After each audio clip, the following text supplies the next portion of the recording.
Hello बच्चों, class 11th की civics की क्लास में आपका स्वागत है। पिछले लेक्चर में हम लोगों ने नागरिक शास्त्र का खंड का तीसरा अध्याय चुनाव और प्रतिनिधित्व ये चैप्टर प्रारंभ किया था, जिसमें हम लोगों ने जाना मताधिकार का अर्थ क्या है, परिभाषा क्या है, मताधिकार संबंधी सिद्धांत और मताधिकार के प्रकार, जिसमें विशेष रूप से सीमित मताधिकार और वयस्क मताधिकार के बारे में पढ़ा था। सीमित मताधिकार यानी कुछ ही व्यक्तियों को मताधिकार का अधिकार प्रदान किया जाए, और वयस्क मताधिकार अर्थात यह माना जाता है कि जब देश का कोई नागरिक, कोई बच्चा वयस्क हो जाता है, और वो आयु प्रत्येक देश में अलग अलग है, भारत में 18 वर्ष है, तो जब वो वयस्क हो जाता है तो उसे मत देने का अधिकार प्राप्त हो जाना चाहिए। वयस्क मताधिकार के पक्ष विपक्ष में तर्क हम लोगों ने जाने।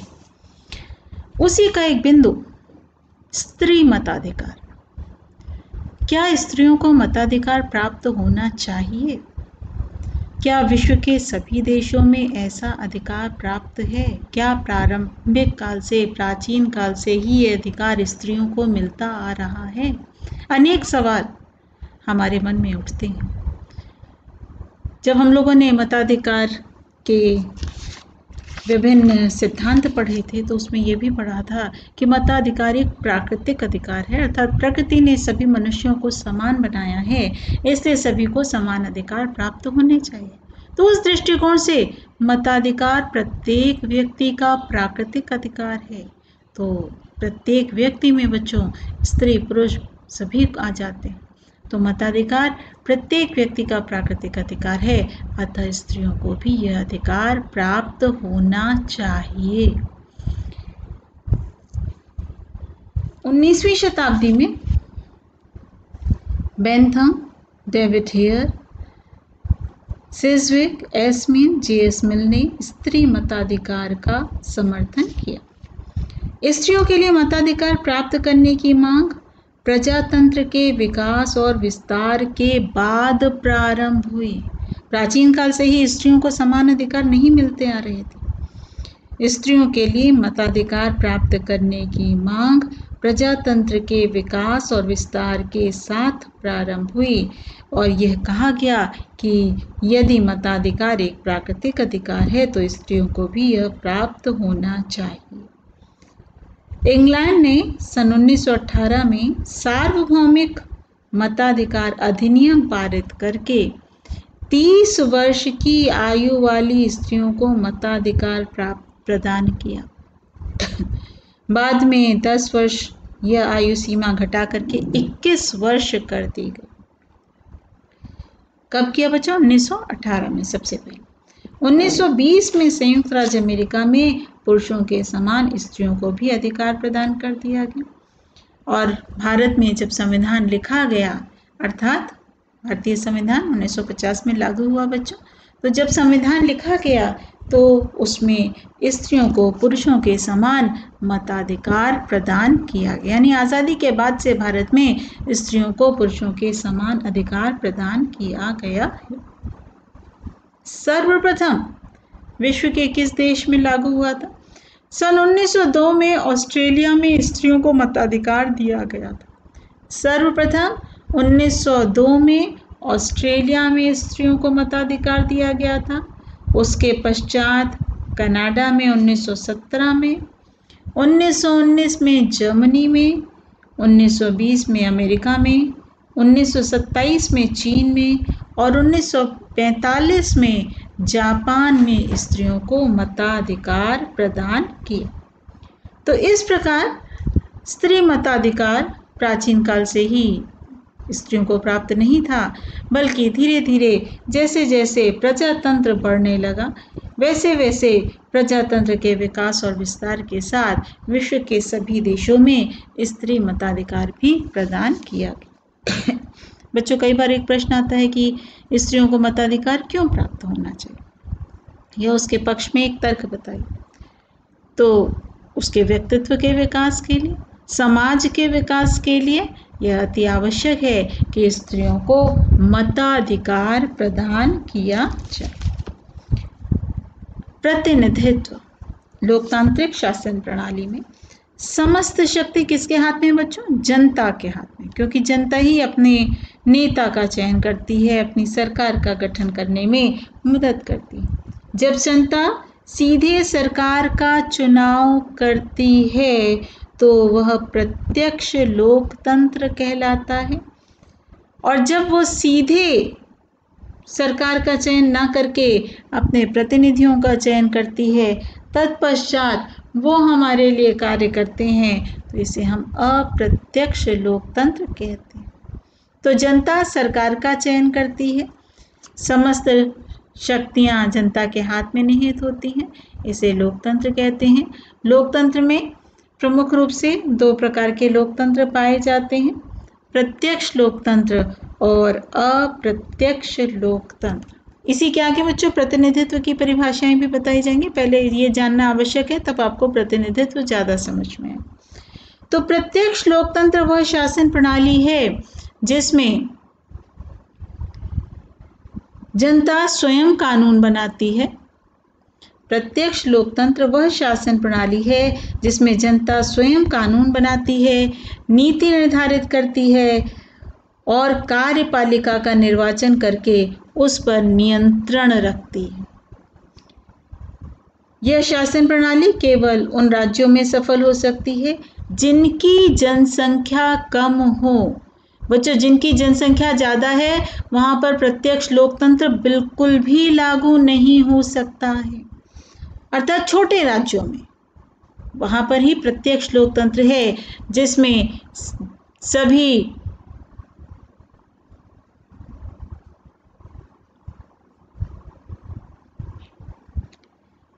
देश की सारी जनता उसमें भाग ले। तो प्रत्यक्ष लोकतंत्र वह शासन प्रणाली है जिसमें जनता स्वयं कानून बनाती है, नीति निर्धारित करती है, कार्यपालिका का निर्वाचन करके उस पर नियंत्रण रखती है।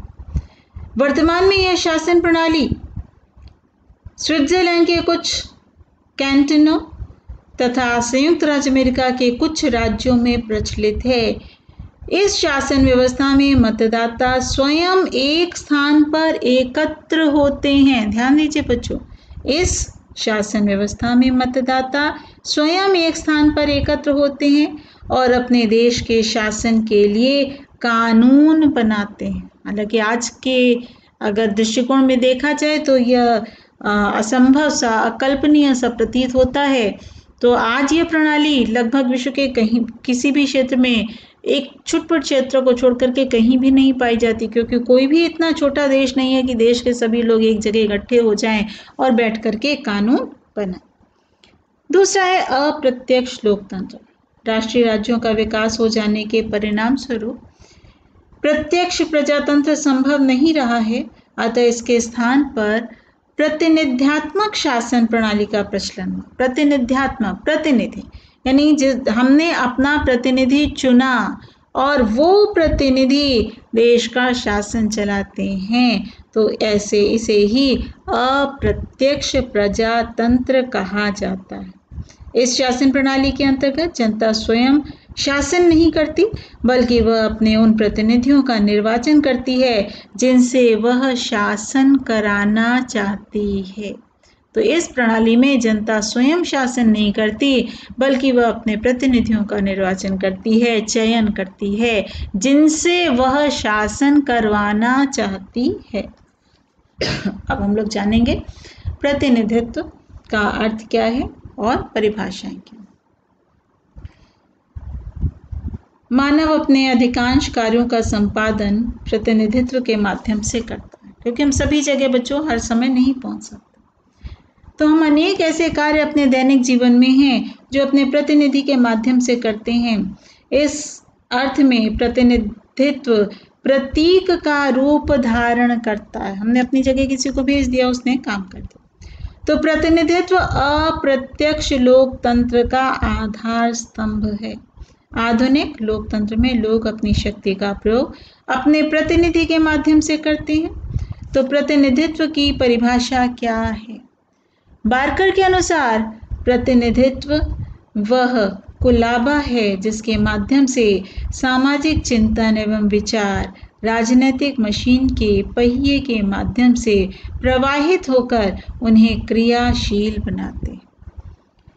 यानी प्रतिनिधित्व एक कुलाबा है, एक बच्चों जैसे रेलगाड़ी के लिए एक स्लाइड बनी होती है जिस पे रेलगाड़ी चलती है, इसी तरह ये एक ऐसा प्लेटफॉर्म है जिसके माध्यम से लोगों के अंतर्गत सामाजिक चिंतन आता है कि समाज में क्या हो रहा है, कैसे हो रहा है, राजनीति से संबंधित विचार उत्पन्न होते हैं, क्या जो जिनका हमने चयन किया है वो वाकई सही प्रकार कार्य कर रहा है कि नहीं। तो इस प्रकार राजनीतिक मशीन के पहिए के माध्यम से प्रवाहित होकर हमारी सरकार कार्य करती है। ऑर्नेस्ट रेनी के अनुसार राजनीतिक प्रतिनिधित्व का अर्थ प्रतिनिधि कहे जाने वाले राजनीतिक प्रतिनिधित्व का अर्थ प्रतिनिधि कहे जाने वाले उन लोगों के द्वारा संपादित किए जाने वाले उन कार्यों से है जिनका संपादन वे समाज के उन सदस्यों के बदले में करते हैं जिन्हें निर्वाचक कहा जाता है। यानी हम लोगों ने एक क्षेत्र से एक व्यक्ति को चुना। किसने चुना? निर्वाचक ने, मतदाता ने, जिसने मत दिया। तो जब हमने चुना तो वो हमारी तरफ से वहाँ पर कार्य करेगा। तो राजनीतिक प्रतिनिधित्व का अर्थ प्रतिनिधि कहे जाने वाले लोगों के द्वारा संपादित किए जाने वाले उन कार्यों से है जिनका संपादन वे समाज के उन सदस्यों के बदले में करता है जिन्हें निर्वाचक कहा जाता है।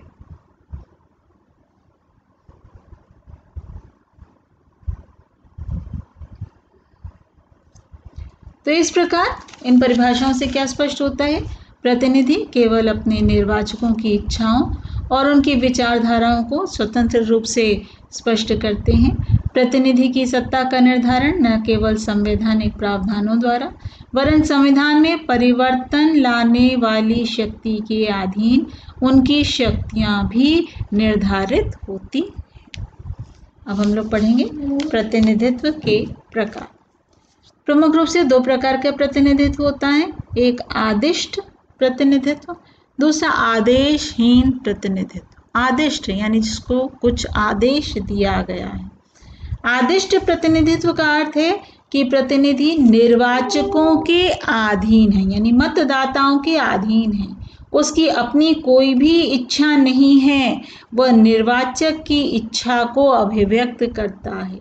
प्रतिनिधि का यह रूप आज विलुप्त हो चुका है क्योंकि कुछ ऐसे प्रतिनिधि हैं जो, लेकिन आज भी कभी कहीं कहीं ऐसे प्रतिनिधि पाए जाते हैं जो स्वामी की इच्छा अनुसार ही कार्य करते हैं। इसका सबसे अच्छा उदाहरण बच्चों पता है क्या है? विदेशों में जो राजदूत होते हैं वो अपनी मर्जी से कार्य नहीं करते, बल्कि जो उनको आदेश दिया जाता है उनके अपने देश से वो उसी प्रकार कार्य करते हैं। तो वर्तमान में अगर आदिष्ट प्रतिनिधित्व का उदाहरण मांगा जाए तो एग्जाम्पल में आएगा विदेशों में राजदूत। वर्तमान निर्वाचन प्रणाली के अंतर्गत आदिष्ट प्रतिनिधित्व का सिद्धांत व्यवहारिक नहीं है क्योंकि चुनाव का आधार दलीय पद्धति हो गया है। दूसरा है आदेशहीन प्रतिनिधित्व। आदेशहीन प्रतिनिधित्व के अंतर्गत प्रतिनिधि निर्वाचकों का अभिकर्ता नहीं, हमने उसको चयन किया लेकिन हमने ये नहीं कहा कि जैसा हम कह रहे हैं वैसा ही करो, बल्कि वो हमारी इच्छाएं, सबकी इच्छाएं जान लेता है और अपनी इच्छा अनुसार कार्य करता है। वे निर्वाचकों का अभिकर्ता नहीं है, वे निर्वाचकों के अधीन नहीं है और न ही उनके अनुसार कार्य करता है। सैद्धांतिक और व्यवहारिक दोनों दृष्टियों से यह संभव नहीं है कि कोई प्रतिनिधि सभी निर्वाचकों के आदेशानुसार कार्य करे, क्योंकि अगर वो इतने लोगों के आदेश के अनुसार कार्य करने लगेगा तो वह कभी भी भली प्रकार कार्य नहीं कर पाएगा। प्रतिनिधित्व के सिद्धांत। मुख्य रूप से दो प्रकार के सिद्धांत प्रचलित हैं। पहला है उदारवादी लोकतंत्रीय सिद्धांत। इस सिद्धांत की विशेषता यह है कि यह व्यक्ति के अधिकारों पर और विशेष रूप से संपत्ति के अधिकार की सुरक्षा पर विशेष ध्यान देता है। इस सिद्धांत के अनुसार मताधिकार में सभी को समान समझा जाता है तथा इन अधिकारों की सुरक्षा के लिए शासन की शक्तियों को सीमित करता है। इन अधिकारों के औचित्य का आधार प्राकृतिक है। इस सिद्धांत के अनुसार मताधिकार में सबको समान समझा जाता है। प्रतिनिधि व्यक्ति के हितों और दृष्टिकोणों का प्रतिनिधित्व करता है, इसलिए उनका निर्वाचन वर्ग, व्यवसाय अथवा विशेष हितों पर न होकर के भौगोलिक आधार पर विभाजित निर्वाचन क्षेत्रों के आधार पर होता है। ध्यान दीजिए बच्चों, फिर से बता रहे हैं। तो इस सिद्धांत के अनुसार मताधिकार में सभी को समान समझा जाता है। प्रतिनिधि व्यक्तियों के हितों और दृष्टिकोणों का प्रतिनिधित्व करता है। किसका प्रतिनिधित्व करता है? व्यक्ति के हितों और दृष्टिकोणों का प्रतिनिधित्व करता है, इसलिए उनका निर्वाचन वर्ग, व्यवसाय अथवा विशेष हितों पर न होकर के भौगोलिक आधार पर विभाजित निर्वाचन क्षेत्रों के आधार पर होता है। इस सिद्धांत के अनुसार वह अपने मताधिकार का प्रयोग बौद्धिक आधार पर करता है। यह सिद्धांत जन संप्रभुता में विश्वास करता है। दूसरा सिद्धांत है प्रतिनिधित्व का समूहवादी सिद्धांत। इस सिद्धांत का विकास 19वीं शताब्दी के यूरोपीय समाजवादियों द्वारा किया गया। इन लोगों ने उदारवादी सिद्धांतवादियों के व्यक्तिवाद युक्त प्रतिनिधित्व सिद्धांत को ठुकराकर वर्ग संघर्ष और पूंजीपति वर्ग द्वारा राज्य के शोषण यंत्र के रूप में प्रयोग किए जाने वाली धारणाओं पर बल दिया। इनके अनुसार व्यवस्थापिकाओं में व्यक्ति का प्रतिनिधित्व न होकर के उसे बहुसंख्यक समुदाय का प्रतिनिधित्व होना चाहिए, जिनके हितों को धनवान प्रतिनिधियों द्वारा दबाया जाता है। इन लोगों ने जन प्रभुसत्ता एवं बहुसंख्यक वर्ग की इच्छा पर एक साथ बल दिया। सन 1936 में संविधान द्वारा तत्कालीन सोवियत संघ में व्यावसायिक प्रतिनिधित्व को अपनाया गया। ऐसा होने पर भी सोवियत सिद्धांतवादी इस बात का दावा करते थे कि सोवियत प्रतिनिध्यात्मक संस्थाएं जनतंत्रीय संस्थाओं की अपेक्षा अधिक अच्छी हैं। तो इस प्रकार प्रतिनिधि अपने निर्वाचकों की सामाजिक पृष्ठभूमि का वास्तविक चित्रण प्रस्तुत करते हैं।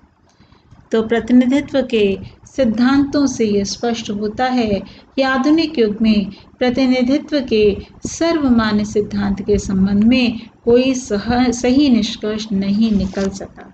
वस्तुतः प्रतिनिधि अपने निर्वाचकों की इच्छाओं, उद्देश्यों और उनके हितों का स्वतंत्रता पूर्वक अभिव्यक्त करते हैं। वह अपने निर्वाचकों के हितों की नीतियों का भी निर्धारण करते हैं। तो ये तो हो गए बच्चों प्रतिनिधित्व के सिद्धांत। अब आएगा प्रतिनिधित्व की प्रणालियां। कितने प्रकार के प्रतिनिधित्व पाए जाते हैं, कौन कौन सी प्रणाली है, फिर आएगा उनके गुण दोष इत्यादि। तो ये हम लोग नेक्स्ट वीडियो में पढ़ेंगे। आज जितना कराया बच्चों उससे संबंधित महत्वपूर्ण प्रश्न। पहला, स्त्री मताधिकार के 2 समर्थकों के नाम बताइए। दूसरा, सर्वप्रथम किस देश में स्त्री मताधिकार प्रदान किया गया। तीसरा, प्रत्यक्ष और अप्रत्यक्ष प्रजातांत्रिक प्रतिनिधित्व से क्या तात्पर्य है। चौथा, प्रतिनिधित्व की एक परिभाषा बताइए। और लास्ट, प्रतिनिधित्व के प्रकार बताइए। आज के लिए बच्चों इतना ही। Thank you so much.